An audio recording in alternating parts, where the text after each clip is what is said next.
ग्राम पंचायत जल्दी के सरपंच शिव कुमार ओगरे की ओर से समस्त प्रदेशवासियों को स्वतंत्रता दिवस की हार्दिक बधाई एवं शुभकामनाएं।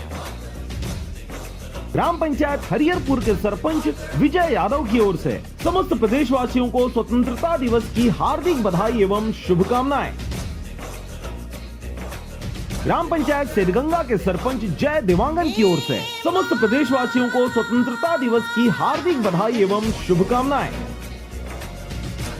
ग्राम पंचायत दाबो सरपंच आशा साहू की ओर से समस्त प्रदेशवासियों को स्वतंत्रता दिवस की हार्दिक बधाई एवं शुभकामनाएं। ग्राम पंचायत पौनी जनपद सदस्य गेंद्राम बनर्जी व भारत रत्न मंडेला की ओर से समस्त प्रदेशवासियों को स्वतंत्रता दिवस की हार्दिक बधाई एवं शुभकामनाएं। ग्राम पंचायत फनवानी के सरपंच हेम कुमार यादव की ओर से समस्त प्रदेशवासियों को स्वतंत्रता दिवस की हार्दिक बधाई एवं शुभकामनाएं।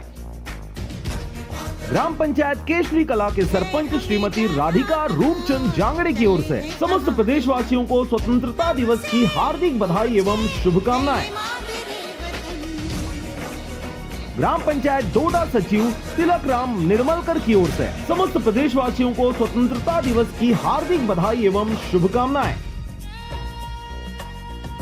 ग्राम डोडा के राशन संचालक मैना साहू सुधिया निर्मलकर नेमो साहू की ओर से समस्त प्रदेशवासियों को स्वतंत्रता दिवस की हार्दिक बधाई एवं शुभकामनाएं। ग्राम पंचायत सुरदा के सरपंच दानेश्वर पटेल व सचिव की ओर से समस्त प्रदेशवासियों को स्वतंत्रता दिवस की हार्दिक बधाई एवं शुभकामनाएं।